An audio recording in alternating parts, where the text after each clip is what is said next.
Yeah, that is my contact number. Yeah. Yeah. So foreign exchange risk. Now here, risk is nothing but an uncertainty which might create a loss to the company. So that is considered as a risk. So it is a kind of uncertainty which creates a loss to the company is known as foreign exchange risk. Sorry, it is known as a risk. Suppose any unfavorable event, if it affects your performance, then that will be considered as a risk. So we will be mainly focusing on exchange rate systems, types of currency risk, changes in the exchange rates, and managing foreign currency risk. So these are the four major areas which we will be focusing under foreign exchange risk. Suppose for a better understanding, let me give a small example. Now let us assume that I purchased goods from a foreign supplier. A company purchased goods from a foreign supplier and he got a credit period of 3 months. So let us assume that on January 2021, company purchased the goods from the foreign supplier, right? And the worth of goods, the total value of the goods is $10,000. So 10,000 worth of goods has been purchased by the company from a foreign supplier on January 2020. And when he will be repaying the amount, because he got a credit period of 3 months. It means on 31st March 2021, the company should pay the amount $10,000 to the supplier. Now this is the agreement between the company and the supplier. Now when he purchased the goods, it means on January 2001, let us assume that the exchange rate $1 is equal to 70 rupees. On the day of the transaction, $1 is equal to 70 rupees. But when the company should pay the amount after 3 months, it is on 31st March 2021, company should pay the amount. Now, here we are not sure what will be the exchange rate on 31st March. So it can come down. It means it may fall below 70 or it may increase more than 70 also, right? Suppose if it is more than 70, let us assume that on the due date, if the dollar exchange rate appreciates, nothing but if the value increases, instead of 70, if it becomes 80, now don't you think it is a loss to the company? I hope you understood. Why it is loss? See, suppose it would have been only 70 rupees, the company need only 10,000 into 70, right? It means only 7 lakhs rupees are required to settle the transaction. But instead of 70, if the dollar rate goes to 80, now here the company requires 8 lakhs dollars to settle the transaction. So the excess which the company incurs to settle the transaction of the foreign supplier is known as foreign exchange risk. I hope you understood here, because if the fluctuation of the exchange rate affects the performance or affects the company, then that will be considered as a foreign exchange risk. I hope you understood the foreign exchange risk concept. Yes.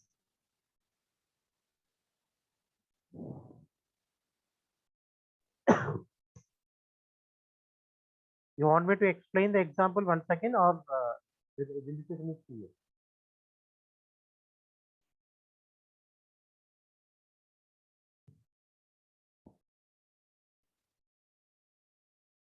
Yeah. Okay. Yes. Now let me explain it. So X purchased, suppose on January 2001, X purchased 10,000 worth of raw material from a foreign supplier, and he will be repaying the amount on 31st March because supplier gave 3 months credit period to the company. Now, when he actually purchased the goods, let us assume that $1 is equal to 70 rupees. But on the due date, if the dollar rate appreciates, it means if it goes to 80, if $1 is equal to 80 rupees, then definitely it will be a loss to the company. Because if there is no increase means the company would have required only 7 lakhs, that is 10,000 into 70. So company should have only 7 lakhs to settle the transaction. But because of increase in the exchange rate, now the company requires 8 lakh dollars. So the excess of 1 lakh is nothing but a kind of loss to the company. So these kind of losses which are faced by the companies because of fluctuations in the exchange rate are known as foreign exchange risk. So risk only focus only on the loss part. It means whatever the loss the company is expecting because of change in the exchange rate. So that is known as foreign exchange risk. I hope the example is clear. Is it clear?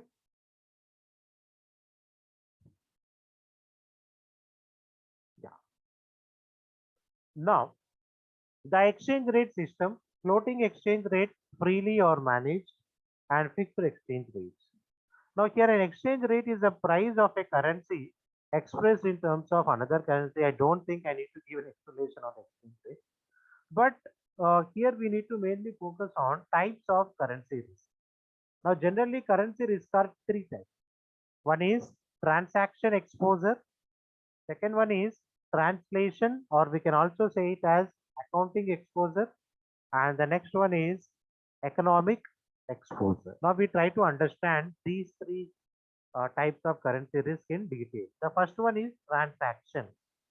So, the transaction risk is a risk of an exchange rate changing between the transaction rate, sorry, it is nothing but the risk of exchange rate changing between the transaction date and the subsequent settlement date. Now, if you can recollect my example, the transaction date is 1st January 2001. Settlement date is 31st March 2001. So transaction date is 1st January and the settlement date is 31st March. So whatever difference is there, whatever change in the exchange rate between these two dates is known as transaction risk.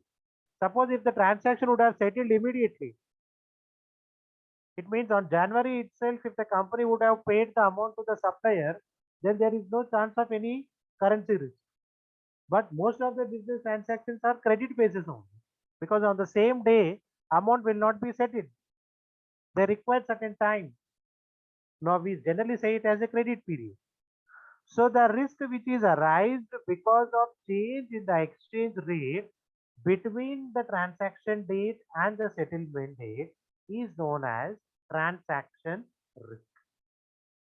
Because of postponing the payment, whatever risk you are incurring, especially relating to the exchange rate, that is known as transaction risk. So the impact can be assessed using the sensitivity analysis for various different exchange rates. So how we can assess the impact? Now the best thing to assess the impact is sensitivity analysis. Now this is very interesting concept. Sensitivity analysis means how the exchange rate differs. Now normally, now can anyone let me know? Just for 5 minutes discussion we'll have.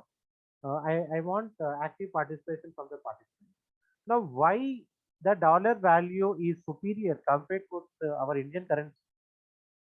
Why $1 is equal to 70 rupees? Why not 1 rupee is equal to $70? What do you think? What might be the reason?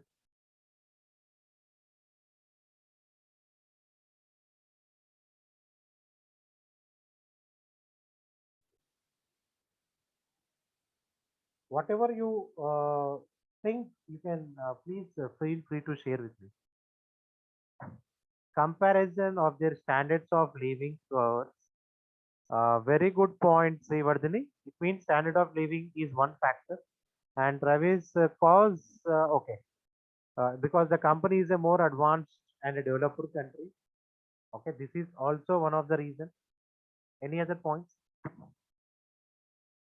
Because India imports more than exports. Excellent point. Excellent point, James. Very good point. Because James says that compared with USA, our imports are more than the exports. Suppose if we are importing any product from USA, now we need to settle the transaction with their dollars. But instead of importing, if you would have exported, because they need our product. Now, if you would have exported, then we would have asked the company to settle the amount, or the country to settle the amount in our Indian rupees. Excellent point. So imports are more than exports. It means that generally, if you compare the two countries, India and UK, or India and USA, sorry, this,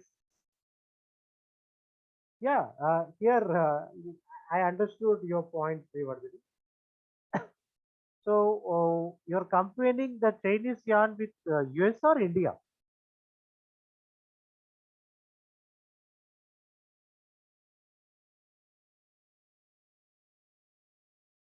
Okay. Now you mean to say that Chinese yuan is superior to India? Which currency is equal? It is equal to 11.43 of Indian rupees, right? Now, don't you think China's exports are more than imports of from our India? So that is the reason their value is more. Na? Once again, I repeat, if you compare, if you consider the two countries, suppose country A, suppose in China and India. Now, what do you think? Whether the China exports are more or imports are more in connection with India?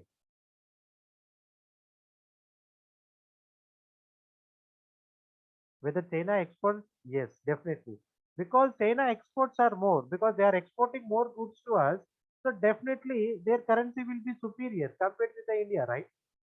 See, a small example. Let us assume that I am an exporter and the participants, whoever one of your participant is an importer, right?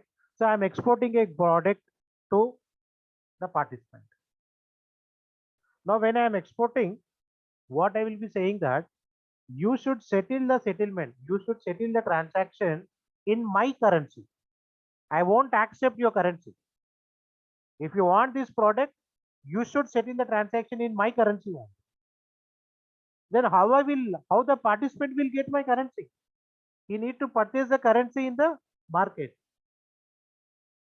I hope you got my point. He should purchase the currency. He need to purchase the Chinese yuan. Then that particular amount is used to settle the transaction. Did you understood my point?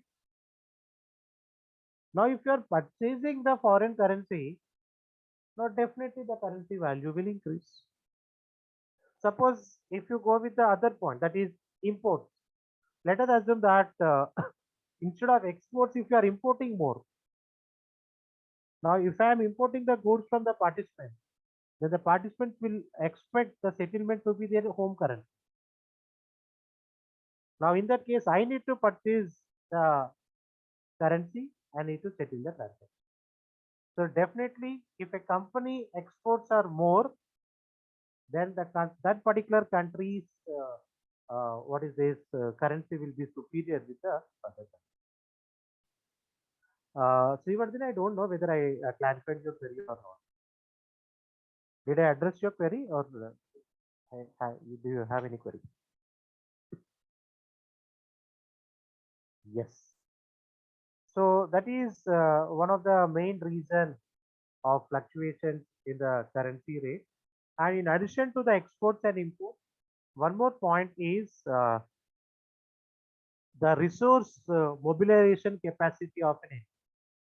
How effectively the company is mobilizing their sorry, the country is mobilizing their resource.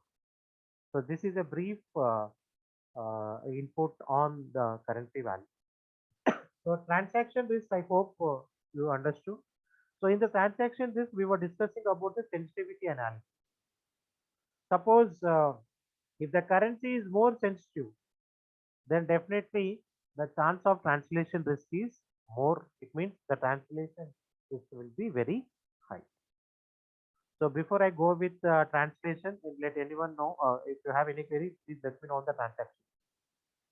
So in simple terms, transaction risk is nothing but the risk which is arise because of change in the exchange rate between the transaction date and the settlement date. So if a particular country's currency is more sensitive in the sense, if it changes the change in the other factors, then definitely the chances of transaction risk will be very high. Okay. So is that clear about transaction risk? Then the next one is translation risk. Now the translation exposure is a change in the value of subsidiary due to changes in the exchange rates. Now we generally consider this translation risk as accounting risk also. Now why it is considered as an accounting risk means, now if you have a knowledge on IAS 21, that is effect of changes in foreign currency risk.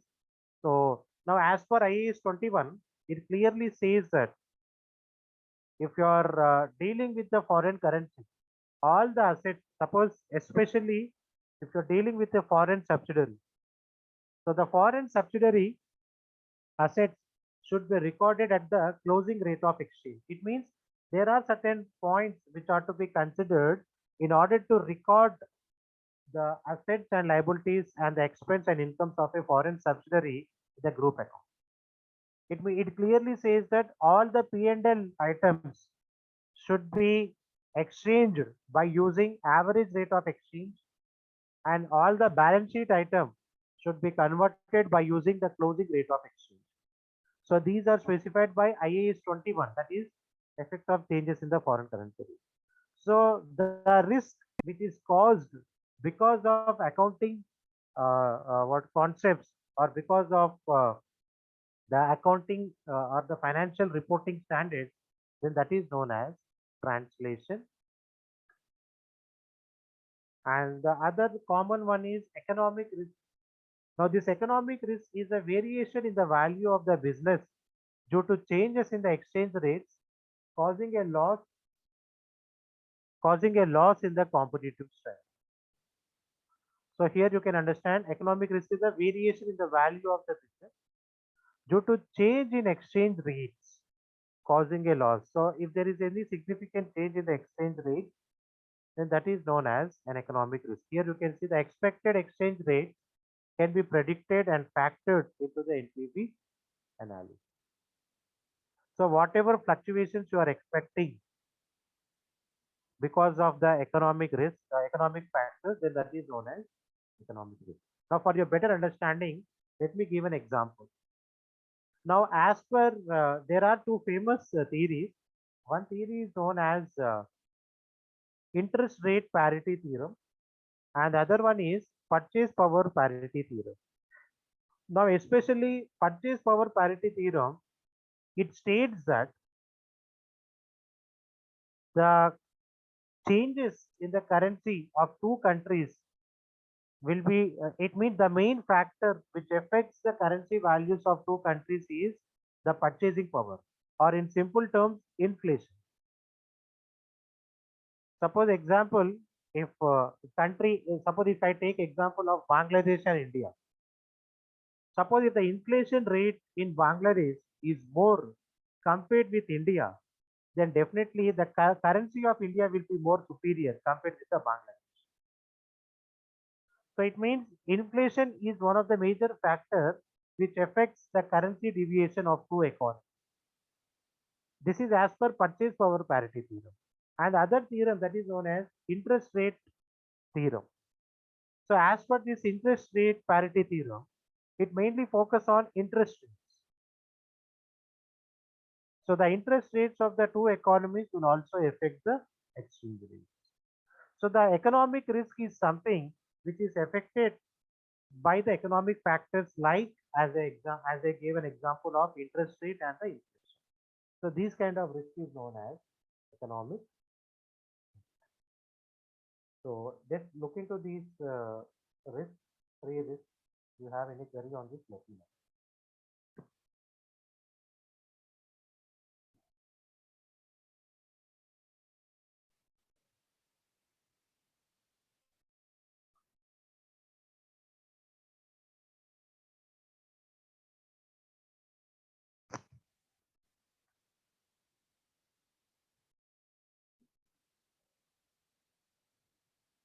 you have any question on these three types of risk: transaction, translation, economic?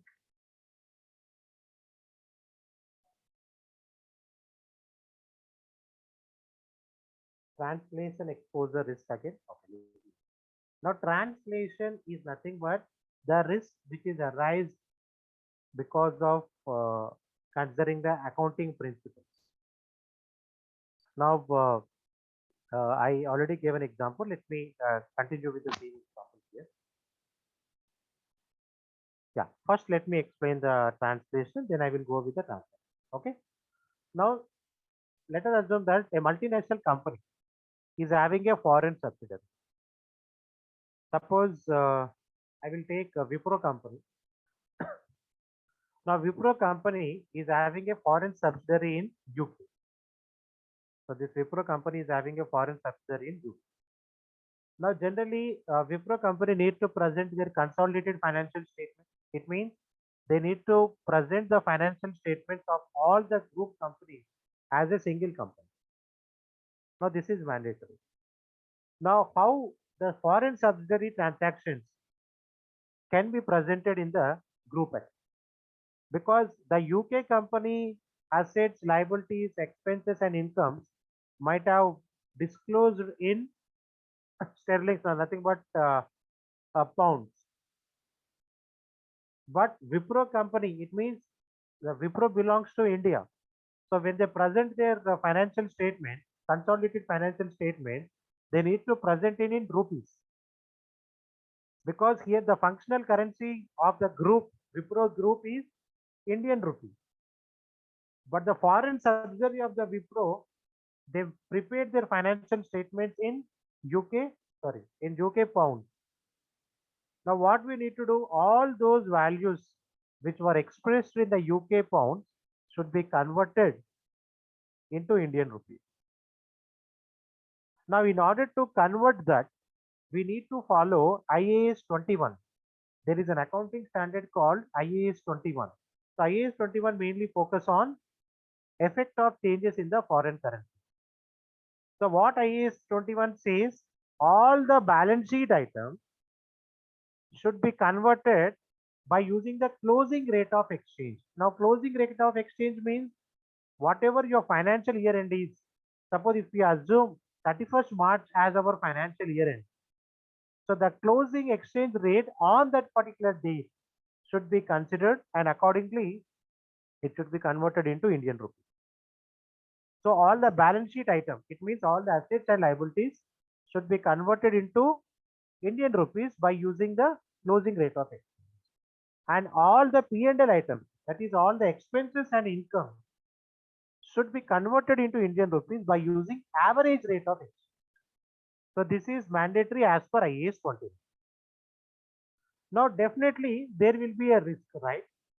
Because you are not considering either the exchange rate on the transaction date or the exchange rate on the settlement date. We are considering the average rate of exchange and the closing rate of exchange. So because of considering these two, there will be a deviation in the expenses and the income and even assets and the liabilities. So that is known as translation exposure. So I believe you understood this translation exposure now. Yeah.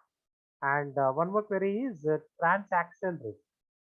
Now transaction risk is, this is very simple. So the risk is which is arised because of the exchange difference between the transaction date and the subsequent date, nothing but the settlement date. So for a better understanding, so the company purchased the goods on 1st January, and when they purchase, let us assume that on the date $1 is equal to 70 rupees. But they will be settling the transaction. It means they will be repaying the amount to the supplier on 31st March. And on 31st March, let us assume that $1 is equal to 80 rupees. When the goods were purchased, it was only 70. When you are settling the transaction, it is 80. So the difference of 10 is considered as transaction. So I hope it is clear, Vanda.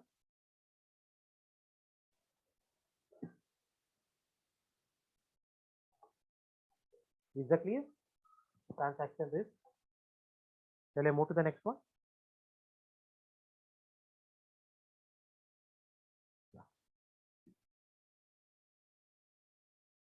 Now here you can see the changes in the exchange rate. Now, as I mentioned, we do consider interest rate parity theorem and the purchase power parity theorem. Now, relating to purchase power parity theorem, we assume inflation as a major factor for change in the currency rates. And in case of interest rate parity theorem, we consider the interest rates as a major factor for change in the currency rate. So let me show the formula. Now just see, these formulas are very important. But just please focus on purchase power parity theorem. So as per purchase power parity theorem claims that the rate of exchange between two currencies depend on the relative inflation rates within the respective country. So the purchase power parity theorem predicts that the country with the higher inflation will be subject to a depreciation of its currency. In simple language, the country which is having higher inflation, that particular country currency will be less. So I took an example of India and Bangladesh. If the inflation of the Bangladesh is high compared with the Indian inflation rate, let us assume that inflation in India is 6% and inflation of Bangladesh is 10%. Now, in that case, the currency of India will be superior to the currency of Bangladesh. It means I can say that 1 Indian rupee is equal to 2 Bangladesh currency. It means why the Bangladesh currency is inferior compared to India? Because their inflation rate is high. So inflation plays a major role in order to consider the value of the currency of two countries. So here they gave the formula. So S1 is equal to X1 is nothing but expected future spot rate. So is equal to current spot rate into 1 plus HC. Nothing but inflation rate in the other country. Nothing but the counter currency. And HB is nothing but inflation rate in the base country. Suppose if I am predicting, if I am trying to calculate the future exchange rate of, let us assume that on 1st January 2021, 1 Indian dollar is equal to, 1 Indian rupee is equal to 2 rupiah of, I don't know what is the symbol of Bangladesh, but I assume that it has rupiah. So 2 rupiah of Bangladesh. Now I want to predict the exchange rate in future. Now in order to predict that, I am considering the inflation rate as a base. So here the present exchange rate is 2 into 1 plus HC, that is inflation rate in the other country. It means the Bangladesh.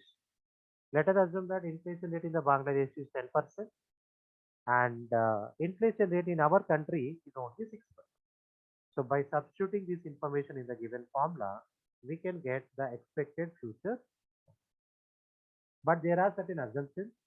So we generally assume that it is a free market and there should not be any barrier for trade between the countries and no transport or the transaction. So any query on this PPP? Now can anyone guess or can anyone identify why we should consider the inflation rate? What is the role of inflation here? Suppose if the inflation rate of Bangladesh is more than India, then why the currency of Indian value will be more compared with the Bangladesh currency? What might be the reason?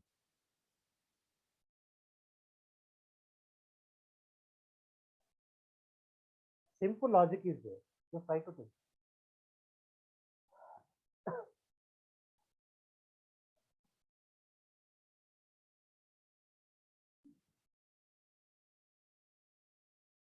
I hope you got my question.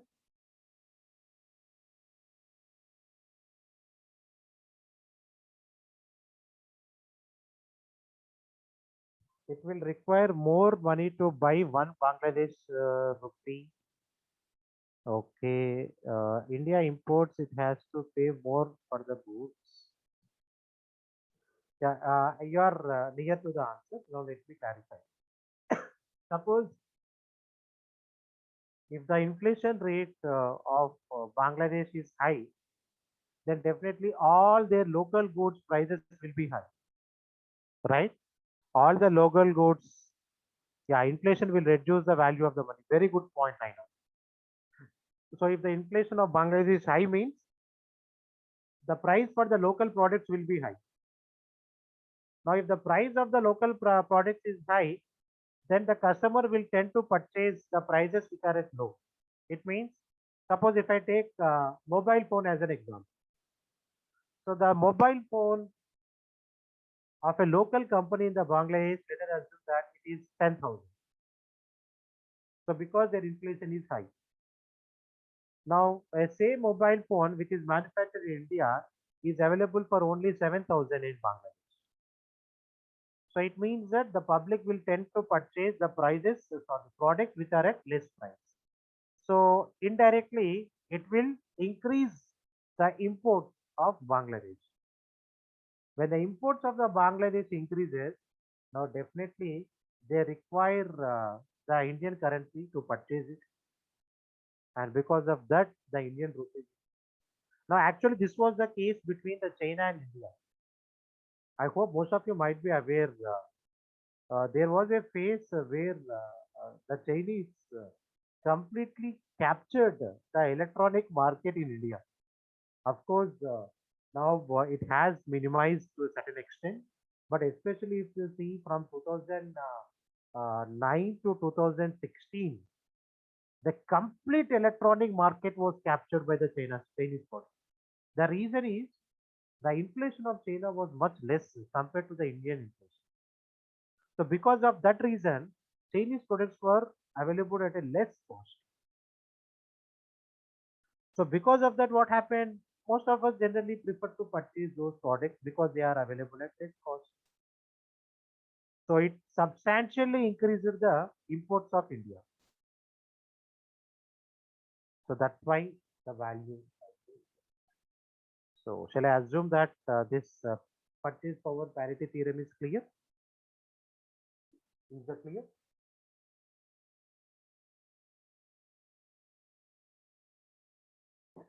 Any queries? So that's why we don't need to consider certain assumptions. There should not be any restrictions for the trade. It should be a free market. No transport or transaction cost. These are the three assumptions we consider.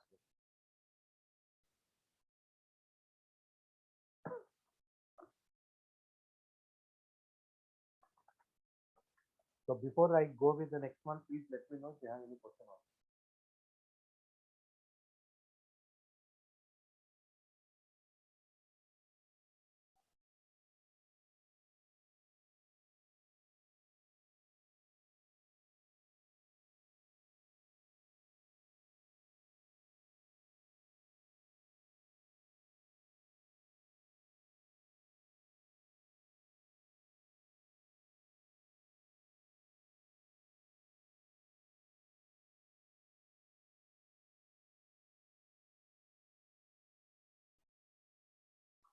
Now the next one is interest rate parity theorem. Now we try to discuss what is this interest. Okay.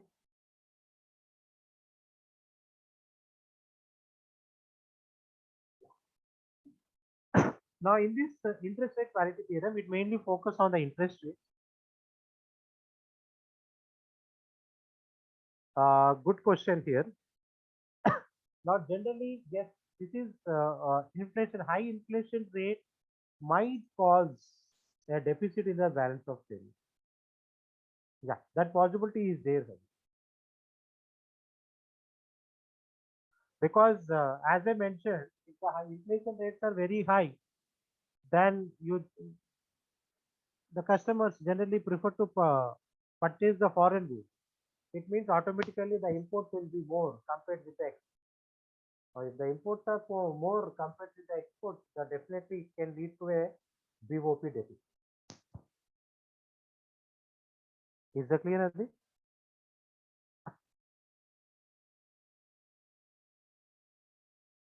Now, interest rate parity theorem. So, IRPT. So, IRPT claims that the difference between the spot and the forward exchange rate.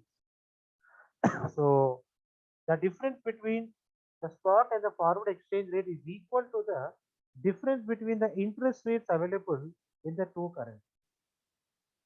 So the forward rate is a future exchange rate agreed now for buying or selling an amount of currency on an agreed future. So IRPT predicts that the country with the higher interest rate will see its forward rate depreciate. And what an investor gains by investing in a currency with a higher interest rate must be lost when changing the investment back into the home currency. So to calculate the current forward rate, here we will be considering this formula. But I want everyone to please look into this important lines. IRPT predicts that the country with a higher interest rate will see its forward rate depreciate. Now, what an investor gains by investing in a currency? What an investor gains by investing in a currency with a higher interest rate must be lost when changing the investment back into home currency. Now, before I explain this, can anyone let me know what is this? Why the currency of an economy whose interest rate is high will be less compared with the currency of an economy whose interest rate is low? What might be the reason? Again, I want to take the example of now we can go with India and UK. Suppose if the interest rates in India is high compared to the interest rates in USA, then we generally says that Indian rupee is inferior. It will be having it depreciate compared with the UK dollar. What might be the reason? In what way interest rate is connected?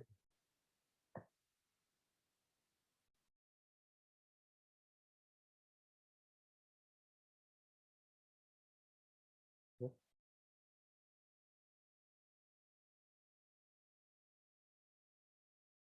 you can take your time. I will be giving 2 minutes time.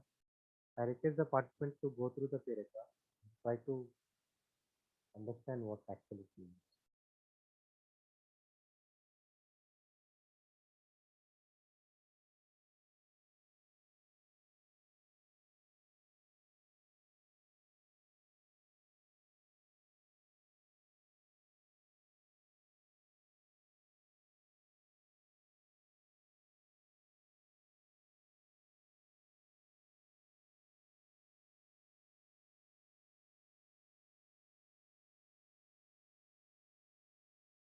Yes,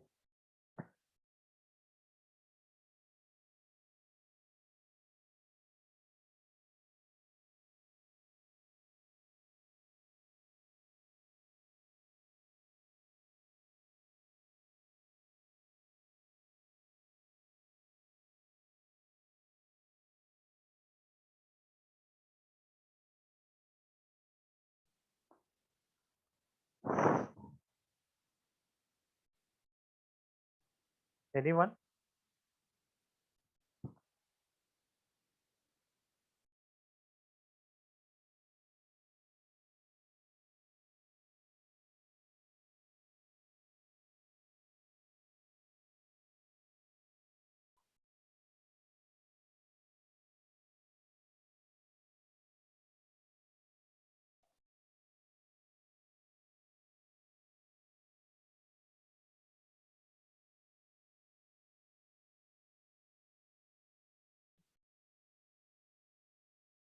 If an investor invests in a country with a higher interest rate, his return will be higher.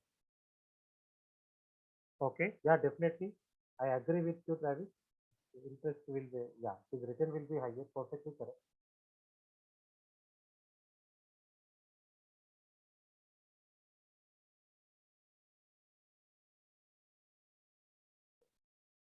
Then Farhan says that the taxes and the risk of futures in the country.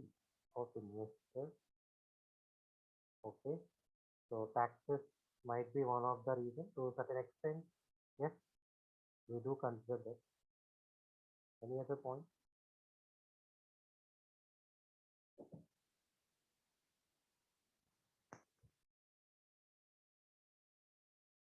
Now let me focus on the service one. He says that investor invests in a country with a higher interest.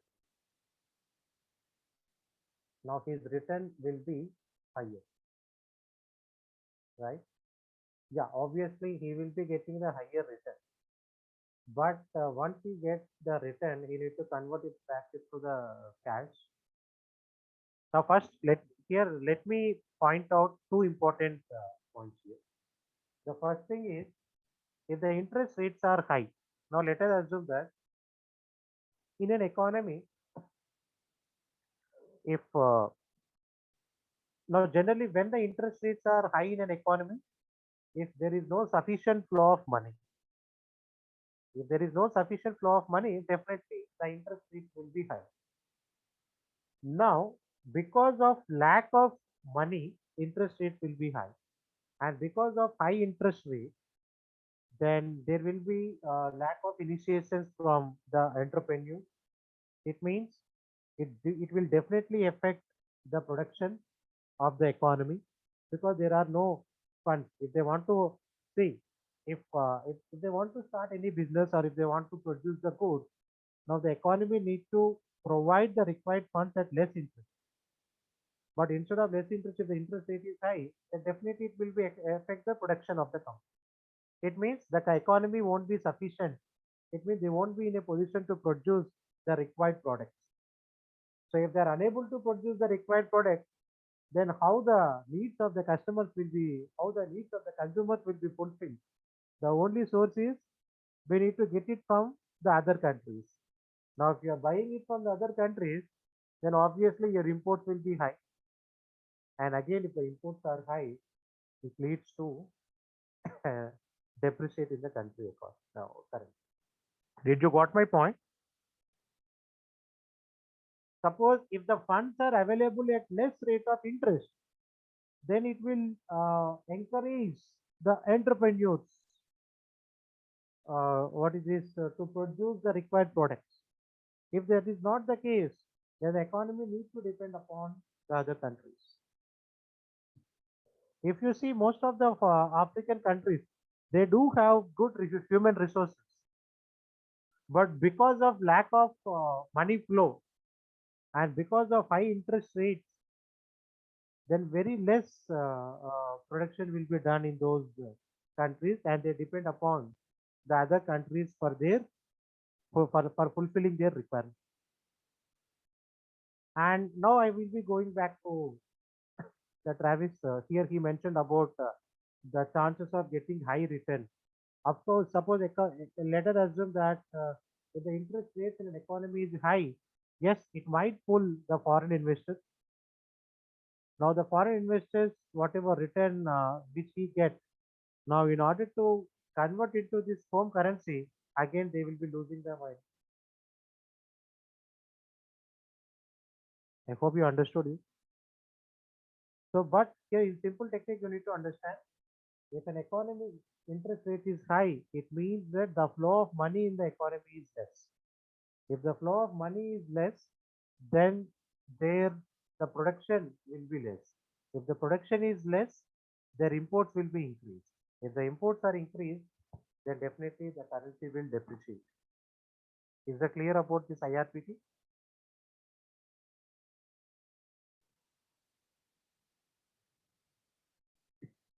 Is that clear?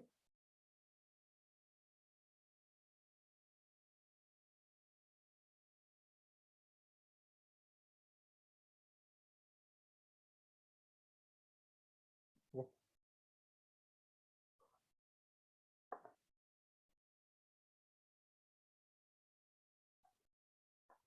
I'm expecting response from the public.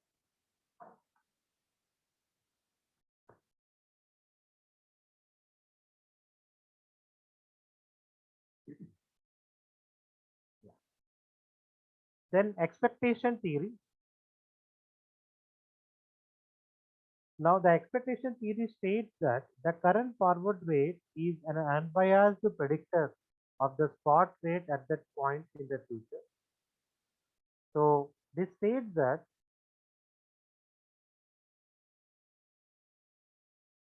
when interest rate increases the flow of money, yeah, it means what I'm trying to say, Naina, normally when the interest rate will increase in an economy, if the flow of money is less, if the income level of the population is less, or if the money flow is less, then only interest rate will be high.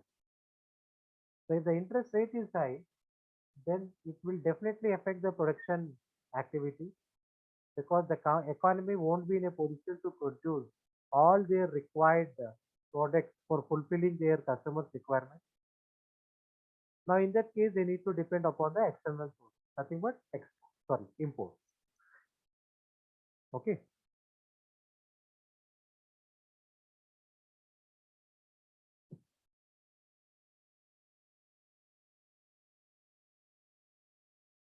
Now, the main factor for higher interest rate is low income level.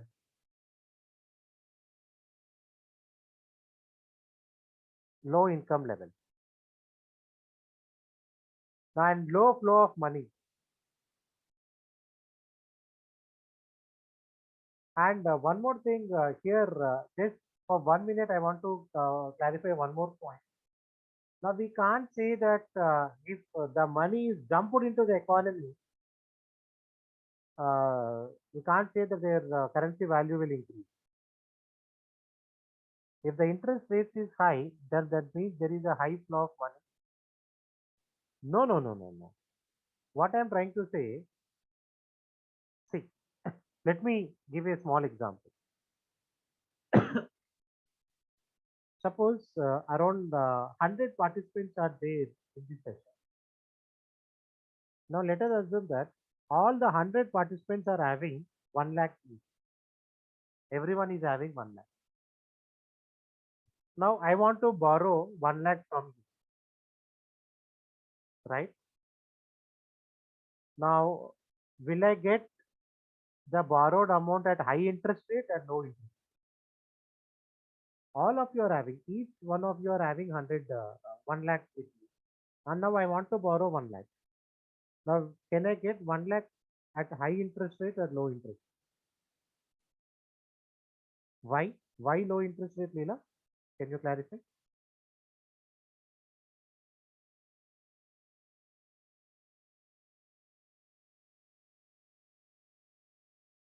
So Leela thinks low interest rate, perfectly correct. But why the low interest? Yes, because everyone is having the amount. Now here, as Farhan rightly mentioned, no demand. Only one person requires the amount, and everyone is having.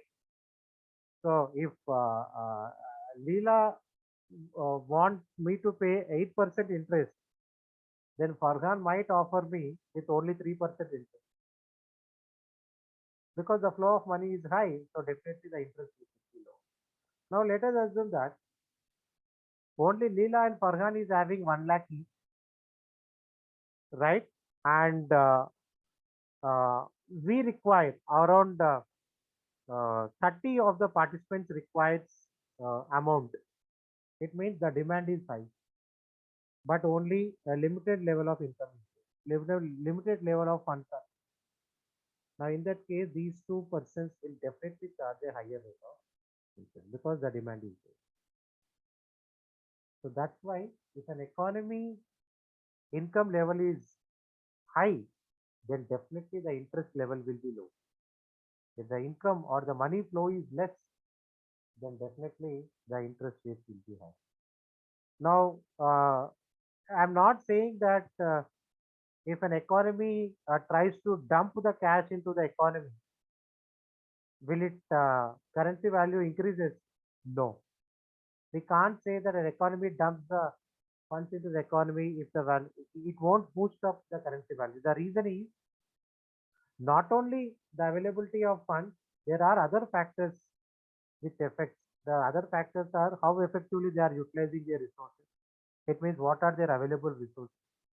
The available resources also plays a very important role. So if you can recollect, I gave an example of Zimbabwe. They dumped the funds into the economy, but they don't have sufficient resources. So because of significant increase in the income level, now what was the effect? The inflation has been significantly increased because the sufficient resources are not there. Because the money cannot directly satisfy the human wants. It should be satisfied with a consumer product. But unfortunately, there are lack of consumer products in an economy. So again, this is a new topic. I don't want to go into deep of that. But just here you need to understand that if an economy interest rate increases, so it will discourage the industries to produce the goods, which will encourage the imports of an economy. Okay, is that clear? Any question? So this expectations theory. So expectation theory states that the current forward rate is unbiased predictor of the spot rate at the point in future. It means both that expectation theory says that we can consider the current spot rate. So it means by considering the current spot rate, we can predict the future exchange rate. It means not exactly. It is very difficult to get 100% prediction. But by considering the current spot rate, we can do that. There are several factors for it. And international Fisher effect, it states that the interest rate differentiate between the two countries provide an unbiased predictor of future change. So international Fisher effect mainly focus on the interest rate, which I already explained. So any queries on this?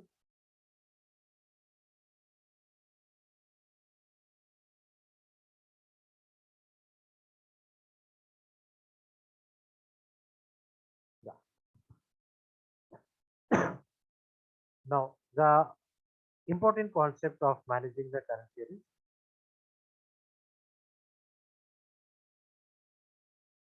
Now here the difference between, see, spot rate, here you can see you need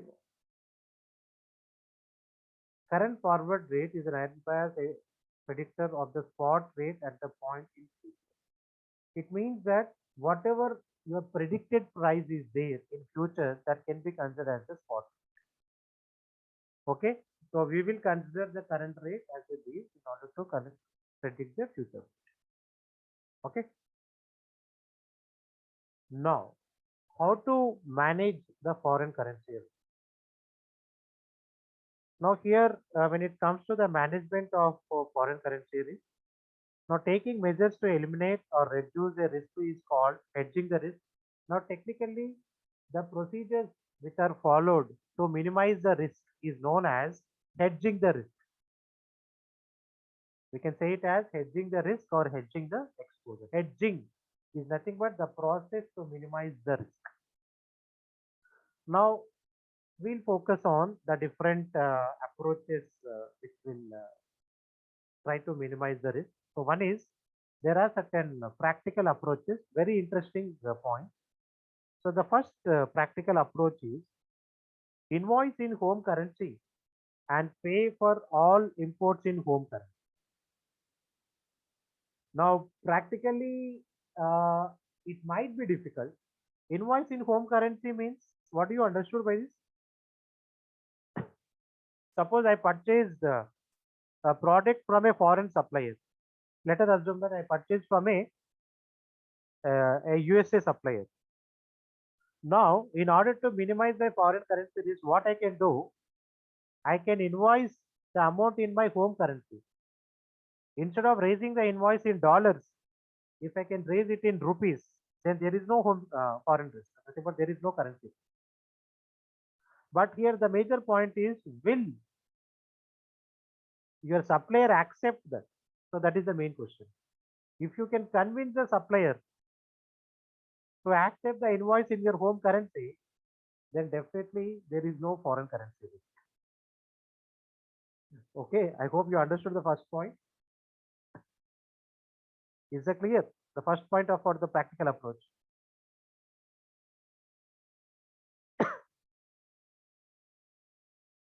Let me know whether you understood it or not.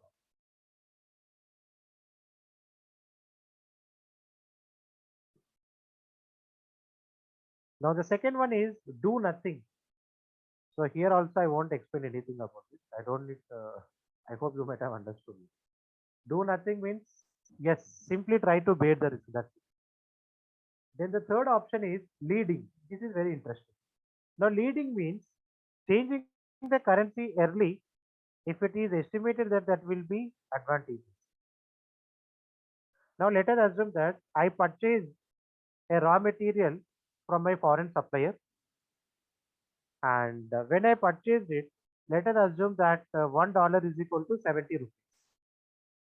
And when should I pay? Let us assume that after 3 months. It means on 31st March I need to pay the payment. But I came to know that after 1 month, it means from 1st February onwards, I am expecting a significant increase in the exchange rate. It means $1 might goes to 100 rupees. So in that case, what I can do, I can request my supplier to accept the payment before. It means to accept the payment before the due date. So I may request the supplier that I will be paying the amount in the January month itself, because in January it is only $30. Sorry, $70. So I may request the supplier to accept the payment before the due date, so that I can minimize my future foreign currency. This concept is known as leading. Then lagging. Now this is completely contrast to the concept of leading. It means that my due date is 31st March, but after 31st March, I'm expecting that the currency value will decrease. Now I may request my supplier to extend my credit period with one more month, so that I can take the advantage of decrease in the currency exchange rate. That is known as lagging. Then the next one is matching. Now matching means matching the inflows and outflows in the foreign currency. Suppose I purchase $10,000 worth of material from a foreign supplier. Now I need to match it with a credit sales to a foreign customer of equivalent 10,000.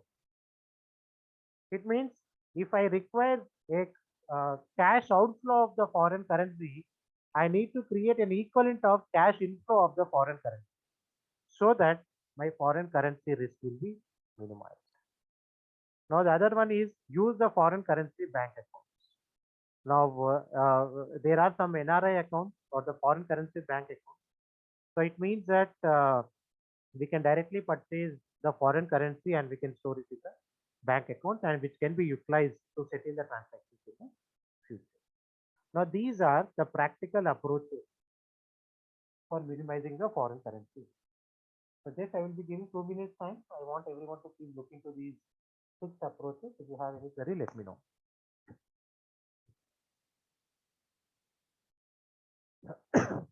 Yeah, leading and lacking both are speculating activities only.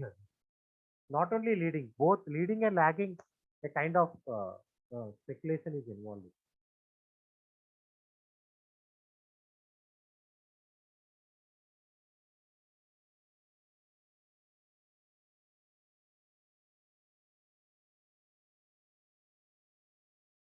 Yeah. Now netting, let me explain.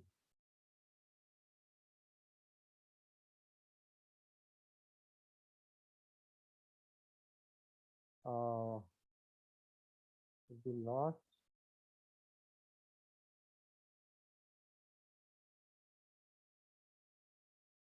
Yeah, definitely. That was the point I am saying. Na? If you invoice in the home currency, first you should convince your supplier. So practically, I'm not saying that it is possible, but if your supplier is convinced with that, then you can invoice it. Suppose here, let me give an example. Suppose if the availability of the suppliers is more. Let us assume that we want to purchase a particular product, and the suppliers of this product is available in UK, in USA, Australia, New Zealand. It means the suppliers are more. Now, in that case, don't you think supplier might compromise to invoice in the home currency? If only one supplier means, definitely that fellow won't accept it. So first I may go to a USA supplier. If he won't accept the home invoicing, then I may prefer with the other supplier. I hope you might have understood my point.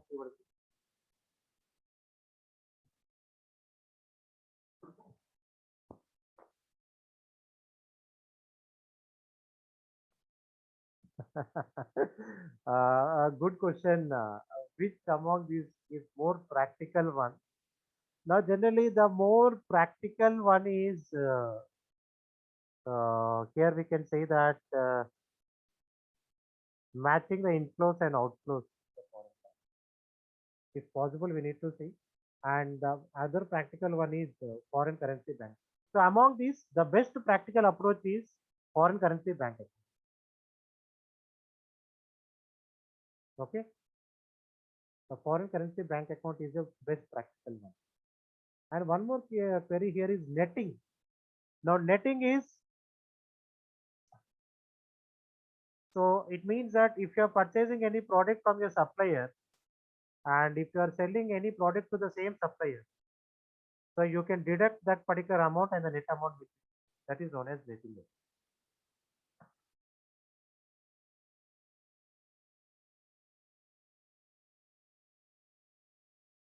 So matching is nothing but a foreign currency inflow should be matched with foreign currency out.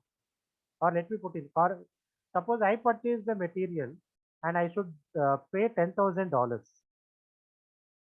Now, if I can create a source which gives me $10,000, now what will be the common source for the entities? That is selling. So, if I can sell same 10,000 worth of goods to a foreign customer who belongs to same country, then I can utilize the 10,000 to settle the transaction with my supplier. That is known as matching. I hope it is clear now.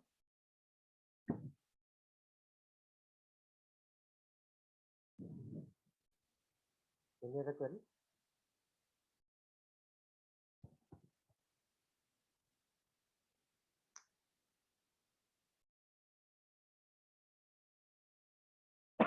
Then trading in the currency. Now, trading in currency means the foreign exchange market is an international market in which the national currencies are traded. So these are nothing but instead of shares, we trade on the currencies. These are known as Forex. We generally say it as Forex market. So foreign exchange market. Now here first we need to make request the participants to be. Yeah. So in this trading in currencies, we focus on bid and offer price. Now this is very, very important. Now the banks dealing in the foreign currency quote two prices for an exchange rate. It means we do have several banks which generally deal with the foreign currency. It means directly we can go to a bank, we can purchase the foreign currency, and even we can sell the foreign currency to the bank. So the bank dealing in the foreign currency quote two prices. One is a bid price and other one is offer. Our offer price is nothing but a kind of sale price and selling price, and bid price is nothing but a purchase price. Now try to understand the difference. Very, very interesting and very important. Always the bank will quote uh, a bid price, nothing but the bid price will be lower compared to the offer price. Now we try to understand why it is. Because the banks which are dealing with the foreign currency, what is their profit? The difference between the offer price and the bid price. Now, generally, technically, we say it as spread, SPREAD. So the difference between the higher offer price and the bid price is known as spread, and this spread is the profit for the bank. Now we try to understand this bid price and offer. For example, a bank dealer, a dealer might quote a price of sterling to US dollar of 1.4325 to 1.43330. So the lower rate, that is 1.4325, is the rate at which the dealer will sell the variable currency, that is US dollar, in exchange for the base currency, that is sterling. So it means that suppose uh, if a customer want to, here you can see, sell the variable currency in exchange for a base currency. So base currency is nothing but sterling to US. So before I explain this, what do you understood about this concept? Lower rate.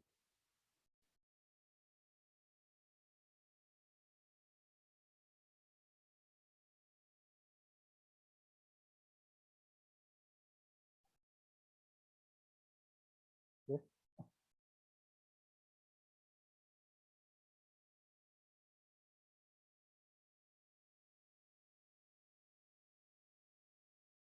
So here the variable currency is what? US dollar. The variable currency is US dollar. So, and they are exchanging it with the base currency sterling. Okay. So a customer wants US dollar and he want to exchange the sterling. So he want to exchange the sterling. Yeah. Now let me explain this part. Uh, so here a customer want to exchange the sterling and he want to get the US dollar. So in this case, for one sterling, the bank will be offering 1.4325 US dollar. And the next rate, higher rate. So 1.4330 is the rate at which the dealer will buy the variable currency, US dollar, in exchange for the base currency sterling. It means that if a customer want to exchange the US dollar, he needs to pay 1.433 US dollars to get one sterling. Or for your better understanding, can I take dollar and Indian rupees so that it will be clear? Shall I take that example? If you are confused with it,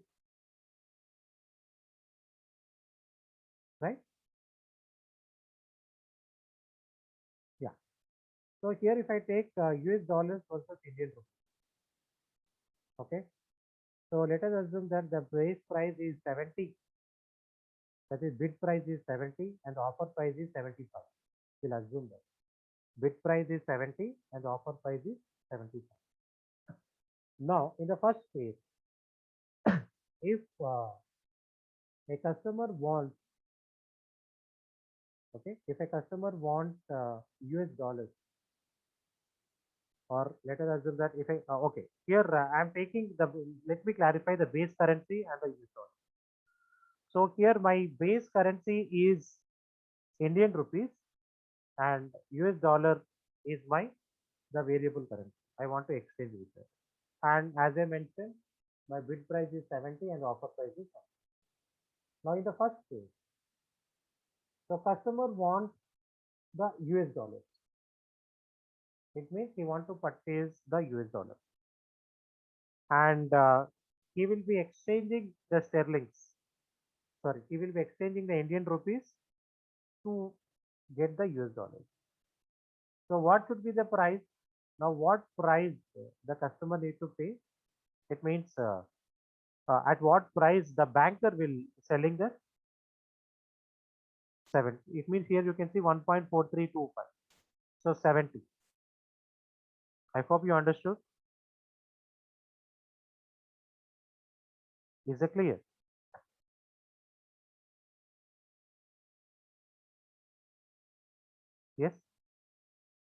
or still any confusion?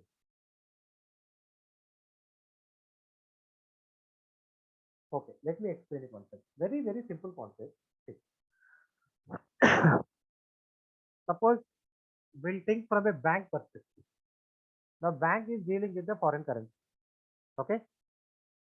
Now a customer came and he want US dollars. So customer want to purchase the US dollars from the bank. It means banker is selling the US dollars to the customer. And what that fellow is exchanging? Sterling. So in order to exchange that, the banker, it means the lower rate, that is 1.4325, the dealer will sell the variable currency in exchange for 1 cent. It means if the customer give 1 sterling, the bank will be giving 1.43 USD, 1.4325 USD. But if it is a reverse case, if the customers want to sell the US dollars and he want to get the sterling, in that case, the rate, the offer price would be 1.433. Now, is that clear or still confused? So the difference, whatever the difference is there, 0.05, that is nothing but the profit to the bank.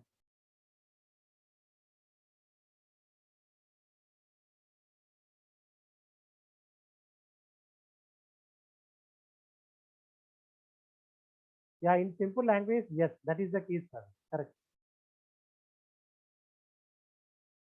Now here in the highlighted part here you can observe for 1 sterling how much they are considering 1.4325 as it means that 1 sterling is equal to $1.4325,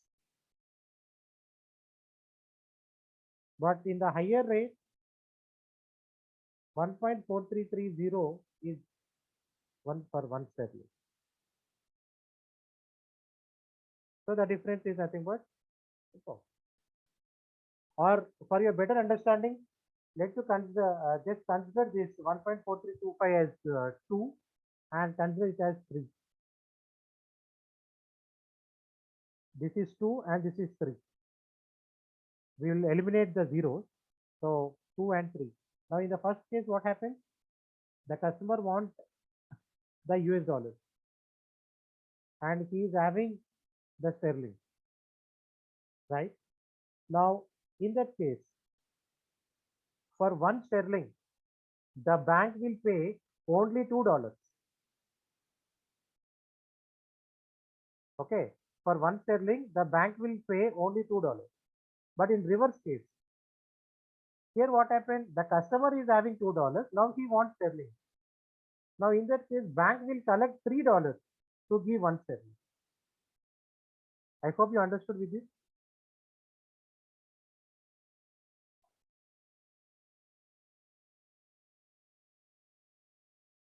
Okay.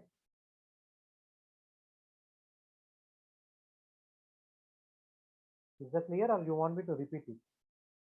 If you have any confusion, please feel free to ask me. I don't want you to have any confusion on it.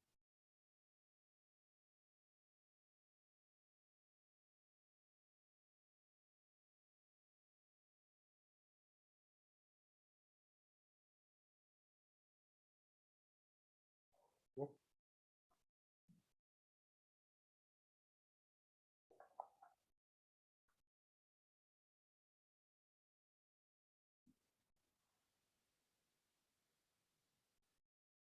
Yes, Travis, Sivardhani, Jerome, others. Shall I assume that you understood the concept?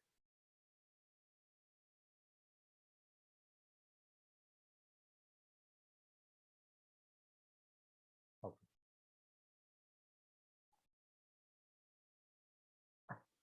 So here you can see. So remember that the bank will always trade at the rate that is more favorable to itself. So in the given example also, so 3 is more favorable than 2. So the difference between the bid and offer price, we generally know it's considered as spread. I already mentioned this and represents the transaction cost and the profit of the deal. So this spread includes the transaction cost and the profit of the deal. So depreciation and appreciation of the currency. When one currency depreciates against the another, the other currency will appreciate. So naturally, this is common. And for instance, here they gave an example. If an exchange rate between US dollar and British pound, now let us assume that if it moves from one US dollar, it means, no, sorry.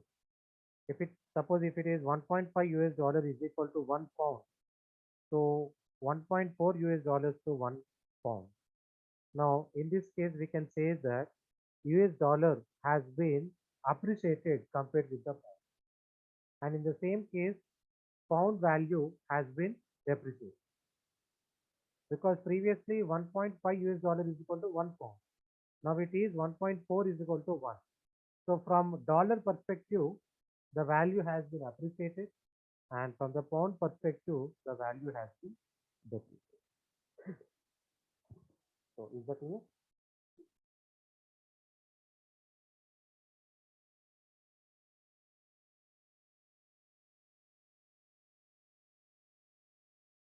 Any query?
Now, then hedging this foreign contract will have a discussion. That's easy. Okay. So any question? So here a small task I will be giving. I request everyone to please go through interest rate risk also.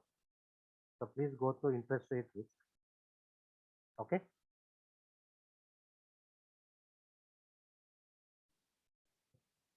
So any query on today's discussion?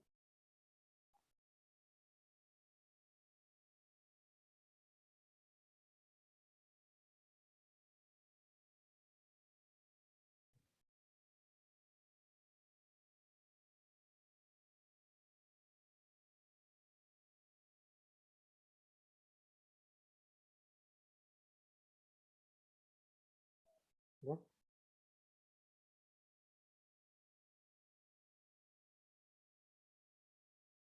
Do you have your regular become classes? Sir?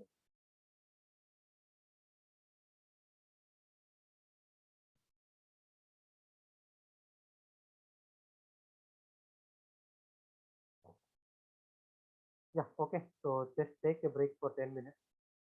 Okay. From 11:30 to what is your become timing?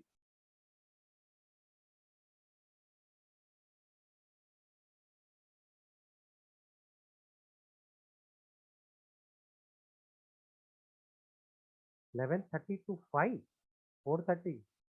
So it means your online sessions start by 10 in the morning and it ends by 4:30. So 5. Great, great.